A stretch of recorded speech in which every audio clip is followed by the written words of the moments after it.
Hey folks, welcome to 6 Minutes of Witchcraft with me, Laura Tempest Zakroff. Also joined by Gracie, little black cat over my shoulder, and coming to you from a Friday the 13th, which is one of my favorite combinations of days and dates.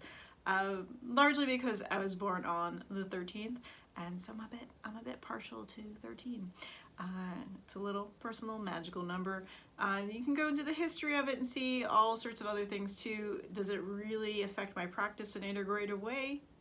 No, but it gives me squee. So I like the combination thereof.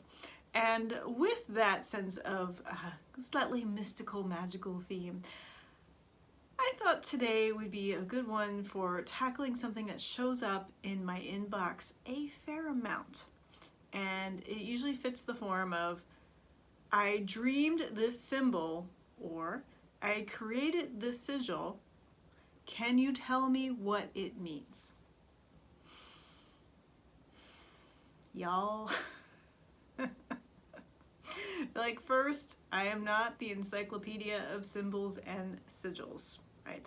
I am fairly good at, of course, deciphering what comes out of my own head and perhaps a few people that I know fairly well, but I am not you. I don't have your background, I don't have your history, I don't know what symbols and lines and markings are important to you. So I could take a guess, but I'm not going to know as well as you should know. And part of this is the tendency to not want to trust ourselves, not want to trust our intuition, and feel like, well, there must be a big book of all of this information. The Complete Dream Dictionary. It was a big book that was at like Barnes and Nobles and Borders and such back, especially when I was in high school. The big book sitting there on the little pedestal. They check in every time to see about things. Those are someone else's interpretations of those ideas, and they can include many ideas, but they're not necessarily going to be what's in your head. What do symbols and sigils mean? Well, consider, in order to decipher them, what was the situation that you dreamt of, right? How did you see it? Was there anything else going on in there? How did it make you feel? The same thing with sigils. Now, first, if you're familiar with my method, all right, those steps are very important. You should know why you are creating that sigil, unless you're doing an automatic process where you're just drawing, you're doodling, and something comes through. If you're designing it, you should know. If you're just kind of letting it flow, then maybe this is something for you to meditate upon, think a little bit deeply, look at it, analyze the parts. What do you see in it? Again, how does it make you feel? What is the situation? It is up to you to determine and consider these factors. It's essential as a magical practitioner to trust your intuition, to trust your gut, and to do the research that's necessary. So, there's that tendency of like, what if I'm wrong? Well, if you're wrong, you'll probably get another message. They're like, we didn't make it clear enough. We'll send it to them in a different way. Right? But we all have important symbols in our lives that have a particular meaning. So there could be something that is associated with, say, my grandfather and our relationship, that if I see a certain coin or a plant or something, I'm going to think, that feels like a little bit of a symbol, a little bit of a meaning, a sign perhaps from him. Right? But to anybody else who didn't have that relationship, you're not going to see that. So your personal experiences are the guide. They are the matrix in order for you to determine what's going on. Now, there's sometimes things that you pick up subliminally around you that you might have like, oh, I saw this in a movie, I saw that there, and it just shows up in your head. You didn't even realize you saw it.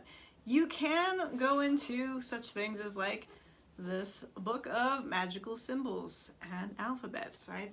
Great resource, lots of pictures in it. Same thing, Sigil Witchery, okay? Chapter 2 has all of these little symbols, the breakdown, as well as in the resource section, more books on symbols.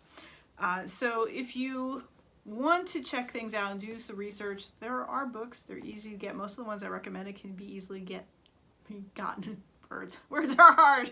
Can be gotten from the library, checked out for free. You can try to Google things and search them online, but there's a lot of misappropriated, mislabeled symbols out there, things that are said to be archaic that were made like 3 weeks ago. And so once you get on the internet looking for things, it can get kind of dodgy. But you do have what is necessary. If it's something that you should look into more, it's probably going to show up more, and it's going to have a very personal meaning for you. So showing it to me, sending it my way, it's not going to do much good. No, also it's kind of disrespectful of my time. So I'm not, you know, not to make anybody feel bad, I'm just asking you to consider your own personal power, your own direction, and think about what's in front of you. Like, don't automatically go running to somebody else for that validation about what's going on there, because in the darkness, it's still just you and the universe. So learn to trust yourself, learn to also understand that not everything is a sign or a symbol. Sometimes a crow is just a crow. You know, sort of the joke of like a raven saying, I saw 10 people today, what does it mean? You know? So sometimes your brain is just working on things in the background and there is no deeper, you know, meaning, magical meaning to it. And, you know, it's a sport and it likes things. There are also the entoptic symbols that we tend to see, the spirals and the crosshatches and the zigzags and such, that our brains generate. They generate them globally. Every single person in some form often sees a combination of those entoptic symbols. So, lots to think about. Is everything a sign? No. Is there something that you probably, you know, drew automatically or had a vision of that could mean something? Possible. Dig into it. Do the work it's necessary for you to you know, whether to meditate upon it, to dream upon it some more, to draw it, see what else happens as you work with it. But particularly, ask yourself, how does it make you feel? So I hope this is helpful for many of you, and we'll see what comes next. Happy Friday the 13th. Bye, y'all.